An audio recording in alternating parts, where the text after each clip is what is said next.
December മാസം 17-ാം തീയതി ക്രിസ്തുവർഷം 2025 പാലാരിവട്ടം ബൈബിൾ ചർച്ച് മലയാളം കൂട്ടായ്മയിൽ നിന്ന് ദൈവവചനവുമായി ഒരിക്കൽ കൂടി ദൈവകൃപയാൽ വിൻസെൻ്റ് തോമസ് ഓരോ പുതിയ അവസരങ്ങൾക്കായിട്ട് ദൈവവചന പഠനത്തിനും അത് പഠിപ്പിക്കുന്നതിനുമായിട്ടുള്ള സുവിശേഷീകരണത്തിനുള്ള ദൈവം നൽകുന്ന കൃപയ്ക്കായിട്ട് ഞാൻ വ്യക്തിപരമായിട്ട് നന്ദി പറയുന്നു.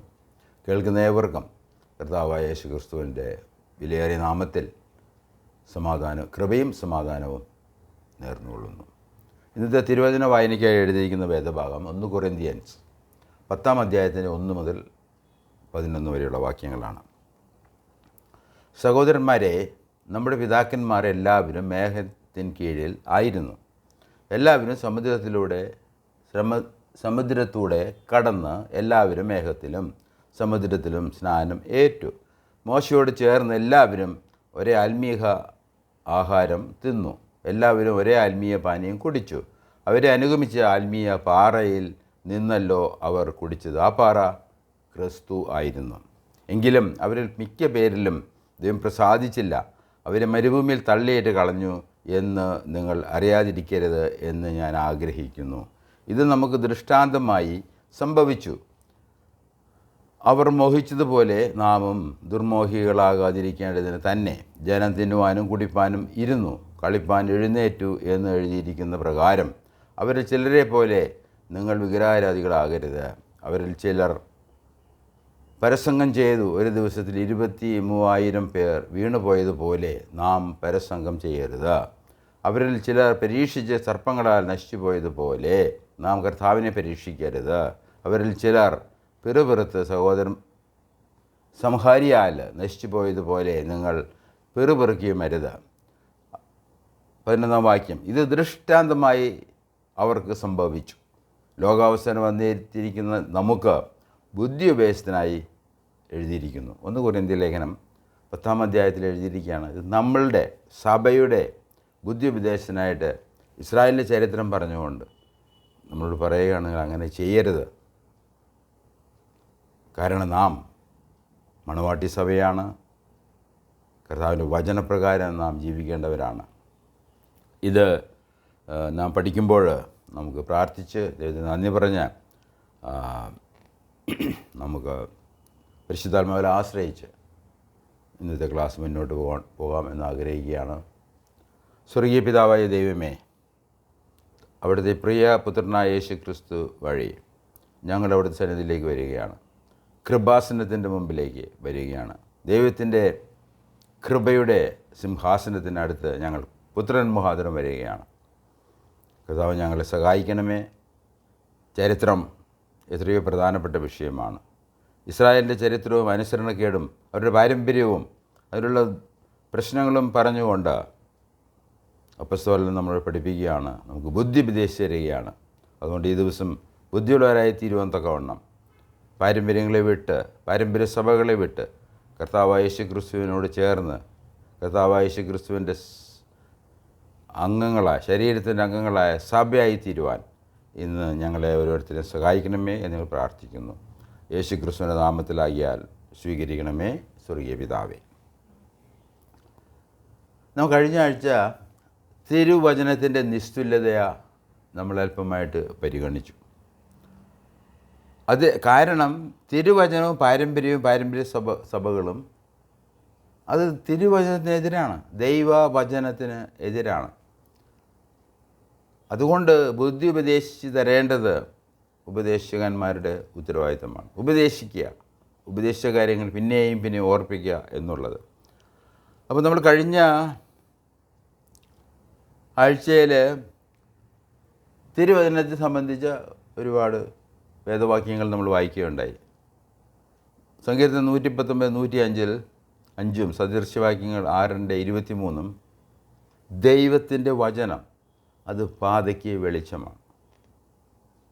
നമ്മുടെ ജീവിത ശൈലി, നമ്മുടെ ഓരോ നടപ്പും ഓരോ കാൽവയ്പ്പും നമ്മൾ തിരഞ്ഞെടുക്കുന്ന ഓരോ വഴികളും അതിന് വെളിച്ചം പകരുന്നത് ദൈവവും ദൈവത്തിൻ്റെ വചനവും ആകുന്നു.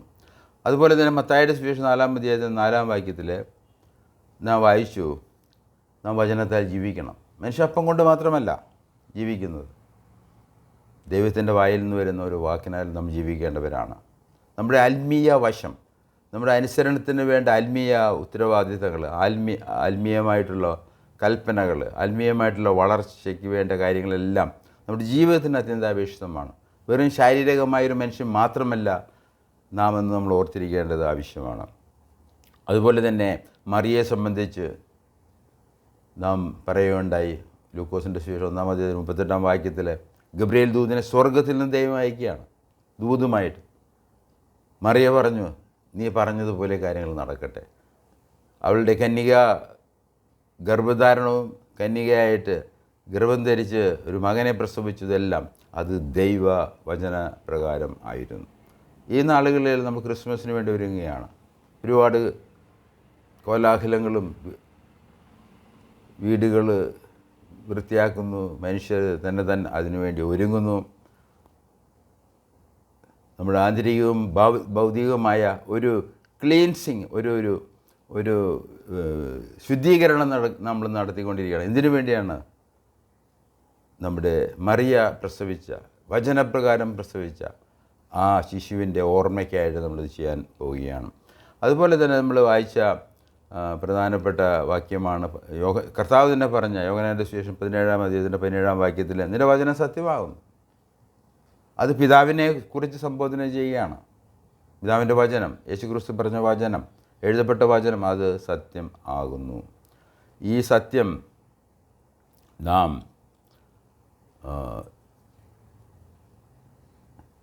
സത്യം നമുക്ക് ലഭിച്ചത് ദൈവത്തിൽ നിന്ന് ക്രിസ്തു വഴി നേരിട്ടല്ല, അതിൻ്റെ അപ്പസ്തോലന്മാർ വഴിയാണ് നമുക്ക് ലഭിച്ചത്. അത് വളരെ പരമപ്രധാനപ്പെട്ട ഒരു വിഷയമാണ്. നമുക്ക് ദൈവിക ഉപദേശങ്ങൾ, ദൈവവചനം ലഭിച്ചത് പത്രോസിലൂടെയാണ്, തോമാസിലൂടെയാണ്, അപ്പസ്തോലനായ പൗലോസിലൂടെയാണ്. അത് വളരെ പ്രധാനപ്പെട്ട ഒരു വിഷയമാണ്. അതിനോട് കൂട്ടിച്ചേർക്കാനോ അത് കുറയ്ക്കാനോ ഒരു വ്യക്തിക്കും അത് അനുവാദമില്ല. കാരണം ഇത് ദൈവം തീരുമാനിച്ച കാര്യങ്ങളാണ്. അതുപോലെ തന്നെ ഈ വചനം ദൈവശിഷ്യന്മാർക്ക് നൽകി, അത് നമുക്ക് ദൈവവചനത്തിൽ നിന്ന് ലഭിക്കുകയും നമ്മളത് അനുസരിക്കാനായിട്ട് നാം കടപ്പെട്ടവരുമാകുന്നു. അപ്പോസ്തലപ്രവൃത്തി 4-ാം അധ്യായത്തിന് 29-ാം വാക്യത്തിൽ പത്രോസ് പ്രസ്താവിച്ച കാര്യങ്ങൾ അത് ദൈവവചനമായിരുന്നു. വേറെ ഒരുത്തലിന് രക്ഷയില്ല. ആകാശത്തിന് കീഴേ ഭൂമിയിൽ നൽകപ്പെട്ട വേറെ നാമവുമില്ല. അത് കർത്താവ് യേശുക്രിസ്തു നാമം മാത്രമാണ്. അവനിൽ പാപമോചനമുണ്ട്.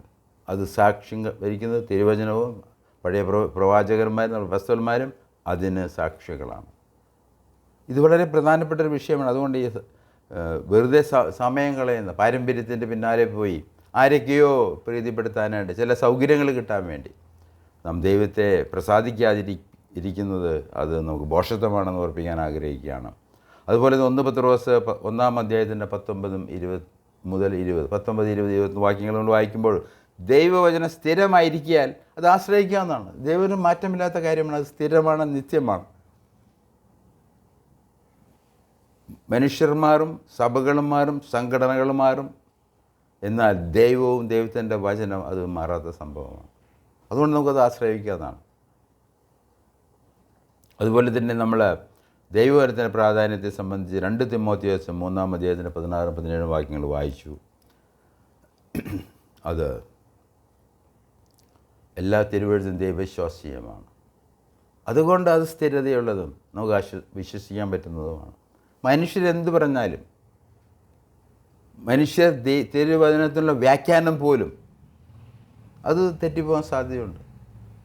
എന്നാൽ ദൈവത്തിൻ്റെ വചനം, എഴുതപ്പെട്ട വചനം, അത് തീർച്ചയായിട്ടും അത് ദൈവം ഉദ്ദേശിച്ച പ്രകാരം തന്നെ അത് പരിശുദ്ധാത്മ നിയമം പ്രാപിച്ചിട്ട് അത് ദൈവകൽപ്പനയാൽ സംസാരിച്ച വിഷയങ്ങളാണ്. അത് ദൈവശ്വാസീയമാണ്. അതുകൊണ്ട് നമുക്കത് വിശ്വസിക്കാനും ആശ്രയിക്കാനും അതിൻ്റെ ഗുണങ്ങൾ ലഭിക്കുവാനും നമുക്ക് സാധിക്കും. തിരുവചനത്തിൽ നിന്ന് യേശുക്രിസ്തുവിൻ്റെ അപ്പസ്തോലനാകാനുള്ള യോഗ്യതകൾ നമ്മൾ കഴിഞ്ഞ ആഴ്ച അത് പഠിക്കാൻ ശ്രമിച്ചാണ്, ഒരു സമയത്തിൻ്റെ പരിപൂർണ്ണം ചെയ്തില്ല.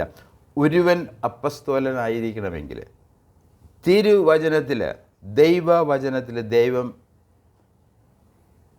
അംഗീകരിച്ചിട്ടുള്ള, എഴുതി വച്ചിട്ടുള്ള ചില യോഗ്യതകൾ ഉണ്ടെങ്കിൽ മാത്രമേ ഒരു വ്യക്തിക്ക് അപ്പസ്തോലൻ ആണ് എന്ന് ആധികാരികമായി പറയാൻ സാധിക്കുകയുള്ളൂ.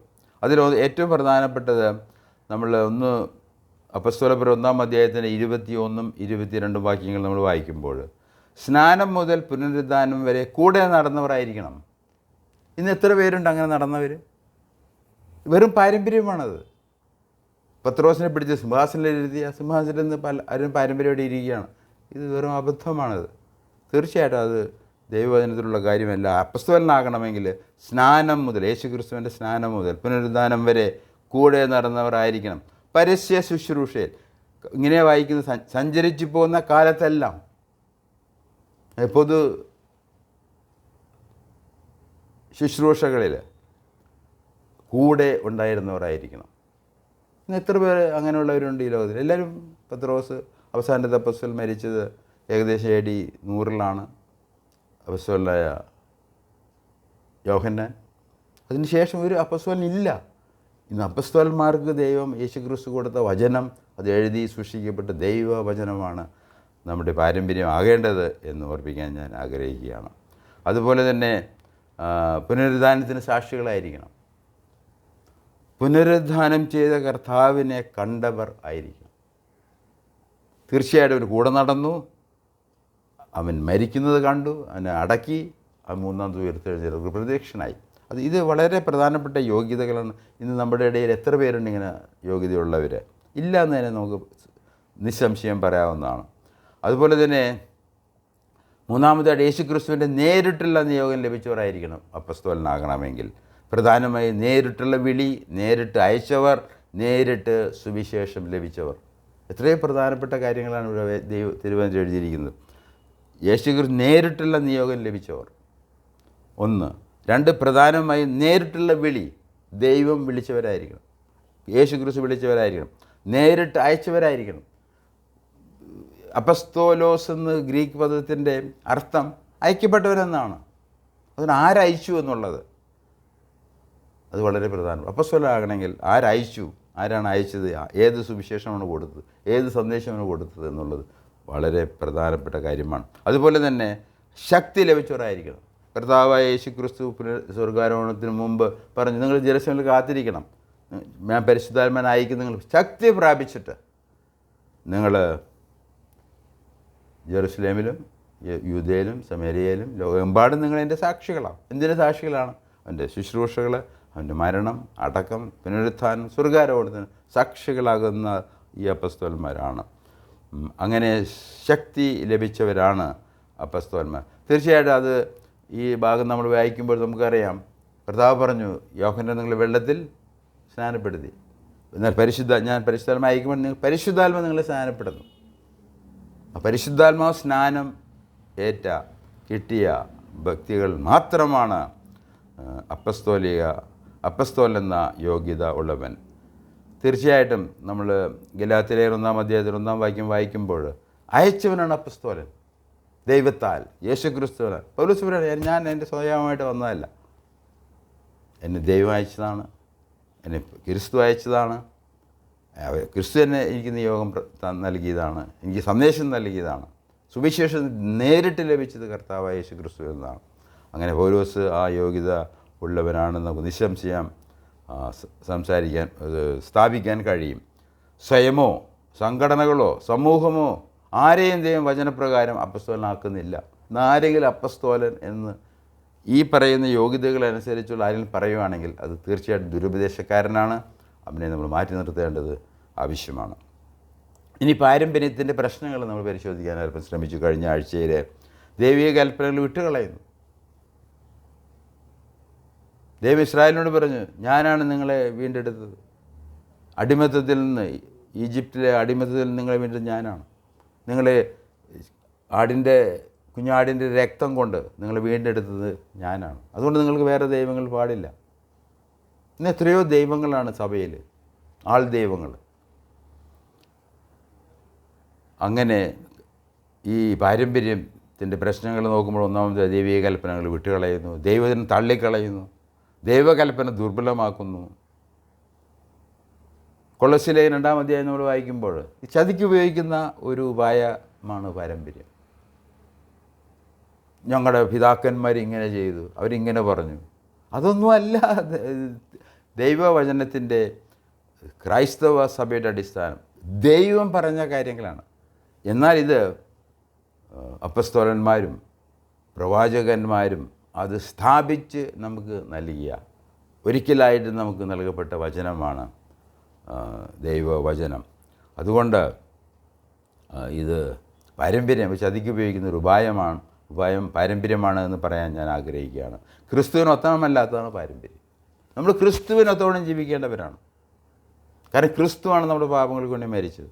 ക്രിസ്തുവാണ് നമുക്കുടെ പാപക്ഷമയ്ക്കുള്ള അതിൻ്റെ ആധികാരികത കാണിച്ചതിൻ്റെ ഉയർപ്പിലാണ്.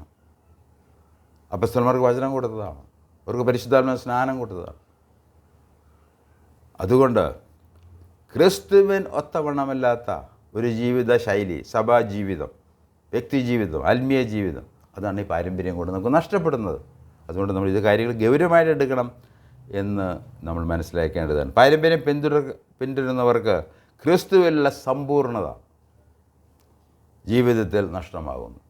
ഒരു പാരമ്പര്യം, ഒരു കുദാശകളോ അല്ലെങ്കിൽ ചില എല്ലാ വർഷവും നമ്മൾ ചെയ്യേണ്ട ചില പാരമ്പര്യങ്ങൾ നമ്മൾ ചെയ്യുന്നത് കൊണ്ട് നമ്മുടെ ജീവിതത്തിൽ ക്രിസ്തുവിലുള്ള സമ്പൂർണ്ണത അത് നമുക്ക് നഷ്ടമാവുകയാണ്. ഏറ്റവും പൂർണ്ണതയുള്ള ഏക വ്യക്തി അത് കർത്താവായ യേശു ക്രിസ്തു മാത്രമാണ്. കാരണം അവൻ പൂർണ്ണ മനുഷ്യനും അത് പൂർണ്ണ ദൈവമാണ്. അവൻ നമുക്ക് വേണ്ടി പാപരഹിതനായി ജനിച്ചു, പാപരഹിതനായി ജീവിച്ചു, നമുക്ക് ഉപകാരക്കാരനായിട്ട് കൽവരി ക്രൂശിൽ പകരക്കാരായിട്ട് മരിച്ചു, അടക്കപ്പെട്ട് മൂന്നാം ദിവസം ഉയർത്തെഴുന്നേറ്റു.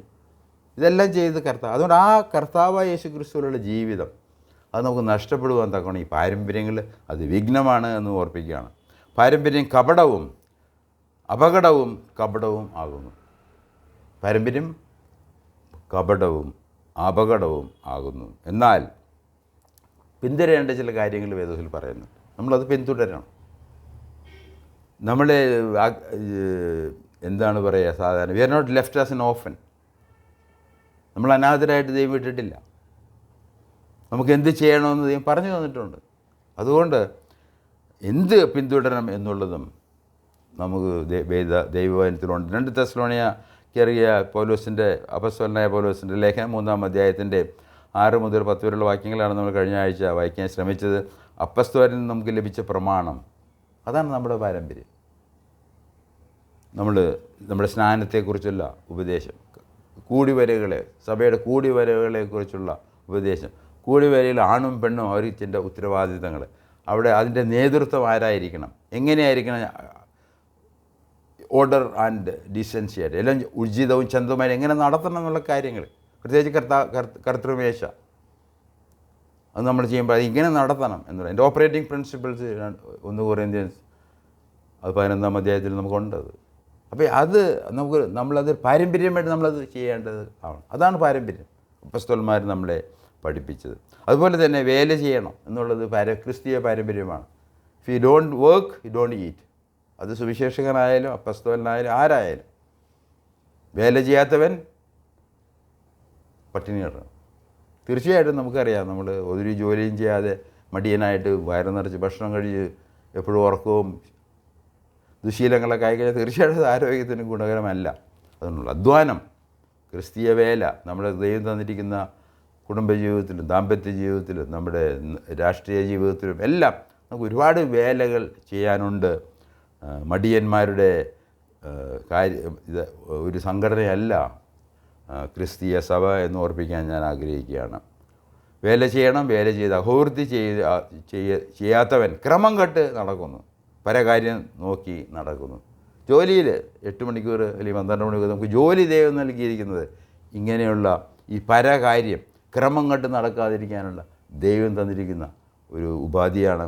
അത് തീർച്ചയായിട്ടും ഉത്തരവാദിത്വമുള്ളവരും അത് ചെയ്യണം എന്നുള്ളത്. ഇന്ന് പലപ്പോഴും പല ഈ പാരമ്പര്യ സഭകളിലും ഈ പാരമ്പര്യം നോക്കുന്ന പേരിൽ ചുമ്മാ അങ്ങോട്ട് പാസ്റ്റർ എന്നും പറഞ്ഞ് നടക്കുകയാണ്, ഒരു ഉത്തരവാദിത്വം കൂടാതെ ജോലി. അതൊരു ജോലിയായിട്ട് എടുത്തിരിക്കുകയാണ് ധന സമ്പാദത്തിന് വേണ്ടി. ഇതൊന്നും അല്ല വേദപുസ്തകത്തിൽ പറഞ്ഞിരിക്കുന്ന വഴികൾ. അതുപോലെ തന്നെ നമ്മൾ 119-ാം സംഖ്യ 9-ാം വാക്യം നമ്മൾ കഴിഞ്ഞ ആഴ്ച അല്പമായിട്ട് ദൈവവചനത്തിൽ നിന്ന് പഠിക്കുകയുണ്ടായി. ദൈവജന പ്രകാരം വഴി നിർമ്മലമാക്കണം. How can a young man cleanse his way? നമ്മുടെ വഴി, ഒരു യുവാവ് എന്നുള്ള നിലയിൽ വാർദ്ധക്യത്തിലായ തന്നെ വഴി എങ്ങനെ നമ്മൾ നിർമ്മലമാക്കണം, how to purify our ways, അത് നമ്മുടെ ദൈവത്തിൻ്റെ വചനപ്രകാരമാണ്. അതൊരു പാരമ്പര്യം കൊണ്ട് നമുക്ക് നമ്മുടെ ജീവിതത്തിൽ ഒരു വ്യത്യാസം ഉണ്ടാകും. കാരണം പാരമ്പര്യം ചെയ്യുന്ന പ്രവൃത്തികൾ ജനനം മുതൽ മരണം വരെ ചെയ്ത് മരിച്ചവരുടെ കൂട്ടത്തിലങ്ങ് പോകുന്നല്ലാതെ ഒരു ഗുണവും നമുക്കുണ്ടാകുകയില്ല. ദൈവവചനപ്രകാരമുള്ള പുതിയ വഴി തിരഞ്ഞെടുക്കണം. പുതിയ വഴി, തീർച്ചയായും പഴയ വഴി ഉപേക്ഷിക്കണം, പുതിയ വഴി തിരഞ്ഞെടുക്കണം. ഉദാഹരണത്തിന് നമ്മൾ യോശുവയുടെ പ്രസ്താവന നമ്മൾ പരിശോധിച്ചാൽ, ന്യായപ്രമാണം കൊടുത്ത മോശെ യോശുവയെ ഉത്തരവാദിത്തങ്ങളെ ഏൽപ്പിക്കുകയാണ്. യോശുവയുടെ ഉത്തരവാദിത്തം നമുക്ക് 24-ാം അധ്യായത്തിൻ്റെ 15-ാം വാക്യത്തിൽ നമുക്ക് വായിക്കും. ഞാനും എൻ്റെ കുടുംബവും യഹോവയെ സേവിക്കും. അത് നല്ല തീരുമാനമാണ്. പാരമ്പര്യം കൊണ്ടുവന്ന മനുഷ്യരെയും നമ്മൾ പ്രീതിപ്പെടുത്തിയതുകൊണ്ട് ദൈവം നമ്മളിൽ പ്രസാദിക്കുകയില്ല. ഇസ്രായേലിനെ പ്രസാദിച്ചില്ല, കാരണം അവരവരുടെ വഴിക്ക് പോയി. ഇല്ലയോ? നമ്മളതിൽ 1 കൊരിന്ത്യർ 10-ാം അധ്യായത്തിൽ വായിച്ചത്. അതുപോലെ നമ്മൾ ചെയ്യരുത്. അതുകൊണ്ട് ഈ പാരമ്പര്യം കൊണ്ട് ഒരു ഗുണവും ഇല്ല. വെറുതെ നമുക്ക് ഈ പാരമ്പര്യം സഭകളിലുള്ള ജോലി, അല്ലെങ്കിൽ അവർ മരിച്ചാൽ കുഴിച്ചിടും, ജനിച്ചാൽ വെള്ളം തെളിക്കും എന്നുള്ള അതൊക്കെ കിട്ടും നമുക്ക്. അതൊന്നും പക്ഷേ ദൈവമായിട്ട് എടുക്കാനോ രക്ഷ പ്രാപിക്കാനോ ഒന്നും അത് മുഖാന്തരമല്ലല്ലോ. അതുകൊണ്ട് നമ്മൾ യോശുവയെ പോലെ ഞാനും എൻ്റെ കുടുംബവും യഹോവയെ സേവിക്കും. അത് നല്ല തീരുമാനമായിരുന്നു. അവരോട് പറഞ്ഞു, നദിക്കപ്പുറം ജോർദാൻ നദി കടന്ന് കാനാൻ ദേശിക്ക് അവരെ കടക്കുകയാണ്. അവരോട് പറയുകയാണ്, നിങ്ങൾ ഇതിനു മുമ്പ് ആയിരുന്നതുപോലെ നിങ്ങൾ ആകരുത്. നിങ്ങൾ നദിക്കപ്പുറം മിസ്രയീമിലും വെച്ച് സേവിച്ച ദേവന്മാരെ ഉപേക്ഷിക്കണം, യഹോവയെ സേവിക്കണം. ഇതാണ് ഒരു ക്രൈസ്തവ ജീവിതത്തിൻ്റെ ഒരു ഉദാഹരണമായിട്ട് നമുക്ക് എടുക്കാൻ പറ്റുന്നത്. ഈ ഉപേക്ഷണത്തിൽ പഴയ ജാതീയമായ രീതികൾ കാണാം. മിസ്രയീമിലെ ജാതീയ വഴികൾ ഉപേക്ഷിക്കുക, ദൈവികമായത് സ്വീകരിക്കുക, ന്യായപ്രമാണം നൽകിയ ദൈവത്തിലും ന്യായപ്രമാണമനുസരിച്ച് ജീവിച്ച യോശുവ അതിൻ്റെ നമ്മൾ ആ ഒരു നല്ല ഉദാഹരണം എടുത്ത് യഹോവയെ സേവിക്കുന്നവന് യഹോവയെ പ്രസാദിക്കുന്നവരായിരിക്കും. മനുഷ്യനെ പ്രസാദിക്കുന്നുണ്ട്. What is man that he will help us? No. പക്ഷേ സമൂഹമായിട്ട് അവർ ജോലി സൗകര്യങ്ങൾ, സ്ഥാപനങ്ങൾ, സ്കൂളുകൾ, അവരുടെ മെഡിക്കൽ കോളേജുകൾ, മീഡിയ, ഇതിലൊക്കെ നമുക്ക് ജോലി കിട്ടാനൊക്കെ സാധ്യതയുണ്ട്. അതൊന്നും നമ്മുടെ ആത്മീയ ജീവിതത്തിൽ നിത്യരക്ഷയ്ക്കൊന്നും അത് മുഖാന്തരമല്ലല്ലോ. ഇതിനെല്ലാം കാരണം അത് എല്ലാം നിലനിൽക്കുന്നത് കർത്താവ് യേശു ക്രിസ്തുവിനും അവൻ്റെ വചനത്തിലും മാത്രമാണ്. നമുക്ക് ഞാൻ വായിച്ചതുപോലെ ദൈവികമായി സ്വീകരിക്കുക, ന്യായപ്രമാണം നൽകിയ ദൈവത്തിലും ന്യായപ്രമാണം അനുസരിച്ച് നമ്മൾ ജീവിക്കുക എന്നുള്ളത് അത് യോശുവയുടെ തീരുമാനമാണ്. നമുക്ക് അതിൻ്റെ 22-ാം അധ്യായം, യോശുവയുടെ പുസ്തകം 22-ാം അധ്യായത്തിൻ്റെ 5-ാം വാക്യം ഞാൻ വായിക്കാൻ ആഗ്രഹിക്കണം. വെരി നൈസ്, വളരെ നമുക്ക് ആശ്വാസം നൽകുന്ന ഒരു വാക്യമാണ്. അതിൻ്റെ 22-ാം അധ്യായം അതിൻ്റെ 5-ാം വാക്യം. എന്നാൽ നിങ്ങളുടെ ദൈവമായ യഹോവയെ സ്നേഹിക്കുകയും അവൻ്റെ എല്ലാ വഴികളിലും നടന്ന് അവൻ്റെ കൽപ്പനകൾ പ്രമാണിക്കുകയും അവനോട് പറ്റിച്ചേർന്ന് പൂർണ്ണ ഹൃദയത്തോടും പൂർണ്ണ മനസ്സോടും കൂടി അവനെ സേവിക്കുകയും ചെയ്യണമെന്ന് യഹോവയുടെ ദാസനായ മോശ നിങ്ങളോട് കൽപ്പിച്ചിട്ടുള്ള കൽപ്പനയും ന്യായപ്രമാണവും ആചരിപ്പാൻ ഏറ്റവും ജാഗ്രതയായിരിക്കും. ഇതാണ് യോശുവ എടുത്ത തീരുമാനം. ഇതാണ് ദൈവത്തിൻ്റെ വചനം പറയുന്നത്. ഇസ്രായേലിനെ സംബന്ധിച്ചിടത്തോളം അവനെന്ത് ചെയ്യണം? ദൈവത്തെ സ്നേഹിക്കുന്നവരായിരിക്കണം. എല്ലാ വഴികളിലും ദൈവത്തിൻ്റെ കൽപ്പനകൾ പ്രമാണിക്കുന്നവനാണ് യഹൂദൻ. അതുപോലെ തന്നെ ദൈവത്തോട് പറ്റിച്ചേരുക എന്നുള്ളത് നമ്മൾ വിവാഹത്തിന് ഉപയോഗിക്കുന്ന ഒരു വാക്കാണ്. ഭാര്യയും ഒരു പുരുഷനും ഒരു സ്ത്രീയും വിവാഹമെന്ന ആ ഉടമ്പടിയിൽ അവർ ഒരു ശരീരമായി അവർ പറ്റിച്ചേരാൻ പോവുകയാണ്. അതാണ് വിവാഹം എന്ന് പറയുന്നത്. അതുപോലെ നാം ഈ ദൈവത്തോട് പറ്റിച്ചേർന്ന്, ഇത് നമ്മൾ കൂട്ടായ്മ എന്ന് പറയും, ഫെല്ലോഷിപ്പ് എന്ന് പറയും, റിലേഷൻഷിപ്പ് എന്നൊക്കെ പറയും. ഇതാണ് നമ്മളുടെ രക്ഷയ്ക്കും ആത്മീയ ജീവിതത്തിനും പ്രധാനമായിട്ടുള്ളത്. അങ്ങനെ ദൈവത്തോട് പറ്റിച്ചേരുക, പൂർണ്ണ ഹൃദയത്തോടും പൂർണ്ണ മനസ്സോടും യഹോവയെ സേവിക്കുക. ഈ കാര്യങ്ങൾ നമ്മുടെ കർത്താവായ യേശു ക്രിസ്തു പുതിയ നിയമത്തിൽ പറഞ്ഞിട്ടുണ്ട്. പൂർണ്ണ മനസ്സോടും പൂർണ്ണ ഹൃദയത്തോടും പൂർണ്ണ ശക്തിയോടും കൂടെ നാം ദൈവ ഭക്തന്മാരായി ജീവിക്കേണ്ടത് ആവശ്യമാണ്. നമ്മൾ പുതിയ നിയമത്തിൽ നിന്ന് ഇതിനൊരു ഉദാഹരണം നമ്മൾ നോക്കിയാൽ, പുതിയ നിയമത്തിൽ നിന്ന് മാറ്റത്തിന് ഒരു ഉദാഹരണം. അവരെങ്ങനെയാണ് ഒന്നിൽ നിന്ന് മറ്റതിലേക്ക് മാറിയത്? 1 തെസ്സലോനിയ ലേഖനം അതിൻ്റെ 1 അധ്യായത്തിൻ്റെ 9-10 വാക്യങ്ങൾ. ഞങ്ങൾക്കും നിങ്ങളുടെ അടുക്കൽ എങ്ങനെയുള്ള പ്രവേശനം ലഭിച്ചു. പൗലോസ് അപ്പസ്തോലൻ തൻ്റെ മിഷനറി പ്രവർത്തനത്തിൽ തെസ്സലോനിക്കയിൽ ചെന്ന് അവിടെ നടന്ന കാര്യങ്ങളെക്കുറിച്ച് പറയുകയാണ്. ഞങ്ങൾക്ക് നിങ്ങളുടെ അടുക്കൽ എങ്ങനെയുള്ള പ്രവേശനം സാധിച്ചു എന്നും ജീവനുള്ള സത്യദൈവത്തെ സേവിപ്പാനും അവൻ മരിച്ചവരുടെയിൽ നിന്ന് ഉയർപ്പിച്ച തൻ്റെ പുത്രനും വരുവാനുള്ള കോപത്തിൽ നിന്ന് നമ്മെ വിടുവിക്കുന്നവനുമായ യേശു സ്വർഗത്തിൽ നിന്ന് വരുന്നത് കാത്തിരിപ്പാനും നിങ്ങൾ വിഗ്രഹങ്ങളെ വിട്ട് ദൈവത്തിങ്കിലേക്ക് എങ്ങനെ തിരിഞ്ഞു എന്നും അവർ തന്നെ പറയുന്നു. ഇതാണ് തെസ്സലോനിക്കയിൽ നിന്ന വാസ്തവമായ മാനസാന്തരം. അവർ ഭയങ്കര വിഗ്രഹാരാധികളായിരുന്നു. വിഗ്രഹങ്ങളെ വിട്ട് ജീവനുള്ള സത്യദൈവത്തിലേക്ക് തിരിയും. അവിടെയാണ് സുവിശേഷത്തിൻ്റെ പ്രാധാന്യം നമ്മൾ കാണുന്നത്. ഇതാണ് സുവിശേഷം.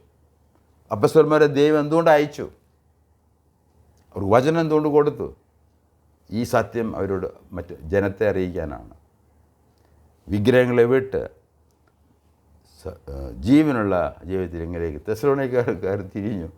നാം അത് തിരിയേണ്ടതും വളരെ പ്രധാനപ്പെട്ട ഒരു വിഷയം തന്നെയാണ്. നമ്മൾ ദൈവവചനത്തെ സംബന്ധിച്ച് കഴിഞ്ഞ ആഴ്ചയിൽ നമ്മൾ ചിന്തിച്ചപ്പോൾ ഇത് കൂട്ടാനോ കുറയ്ക്കാനോ ഒന്നും അനുവാദമില്ല. ട്രെൻറ്റ് സുനകദോസിന് ശേഷമാണ് മഹാനായ പോപ്പ്, റോമൻ കത്തോലിക്ക സഭയുടെ പോപ്പ് തെറ്റാവരം പ്രഖ്യാപിച്ചത്. വളരെ നീണ്ട നൂറ്റാണ്ടുകൾക്ക് ശേഷമാണ് അത് ആവശ്യമായി വന്നു. ഇന്ന് അതെല്ലാം മാറ്റിമറിച്ചുകൊണ്ടിരിക്കുകയാണ്. അതുകൊണ്ട് സത്യ ദൈവത്തെങ്കിലേക്കും ദൈവത്തിൽ നിന്ന് സത്യ ന്യായപ്രമാണത്തിലേക്കും. അപ്പം ന്യായപ്രമാണം നമുക്ക് അത് നീതിയുടെ ആവശ്യം നമ്മൾ മനസ്സിലാക്കി തരും. നമുക്ക് ഇല്ലാത്തത് നീതിയാണ്. ദൈവ നീതി നഷ്ടപ്പെടാണ് പാകുന്നത്. അതുകൊണ്ട് നീതിയെക്കുറിച്ചുള്ള ബോധം നമുക്ക് വരുന്നു. പരിശുദ്ധാത്മാവ് നീതിയെക്കുറിച്ചുള്ള ബോധം നൽകുന്നു. ഒരാവശ്യകത നമുക്ക് മനസ്സിലാക്കുന്നു. അതാണ് സുവിശേഷത്തിലൂടെ നടക്കുന്നത്. അപ്പോൾ അങ്ങനെ ഈ ദൈവവചനവും അതിൻ്റെ പ്രാധാന്യവും മനസ്സിലാക്കി പാരമ്പര്യങ്ങളെ വിട്ട് അത് വെറും കപടവും അപകടവുമാണ് എന്ന് ഒരിക്കൽ കൂടി പറയാൻ ആഗ്രഹിക്കുകയാണ്.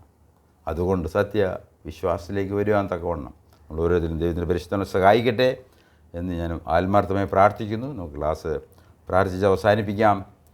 ഞങ്ങളുടെ സ്വർഗീയ പിതാവേ, അവിടുത്തെ വാത്സല്യത്തിനായിട്ട് സ്നേഹത്തിനായിട്ട് ഞങ്ങൾ നന്ദി പറയുന്നു. നിന്നെ സ്നേഹിക്കാനും പൂർണ്ണ ഹൃദയത്തോടും പൂർണ്ണ മനസ്സോടും നിന്നെ സ്നേഹിക്കുക. നീ പറഞ്ഞ വചനങ്ങൾ, അത് കൽപ്പിച്ച വചനങ്ങൾ അത് അനുസരിക്കുവാനും നിങ്ങൾ സഹായിക്കണമേ. അങ്ങനെ ഞങ്ങളുടെ ഇന്നത്തെ ജീവിതവും ഞങ്ങളുടെ ആത്മീയ രക്ഷയും ഞങ്ങളുടെ ഭാവി കാര്യങ്ങളും എല്ലാം സുരക്ഷിതമാക്കുവാൻ തക്കവണ്ണം കർത്താവ് ഞങ്ങളുടെ കരുണ കാണിക്കണമേ എന്ന് ഞങ്ങൾ പ്രാർത്ഥിക്കുന്നു. യേശു ക്രിസ്തുവിൻ്റെ നാമത്തിൽ അപേക്ഷിക്കുന്നു. ആമേൻ. നിങ്ങൾ കേട്ടതിന് നന്ദി. ദൈവം അനുവദിച്ചാൽ അടുത്ത ആഴ്ച കാണാം, കേൾക്കാം, തുടരാം.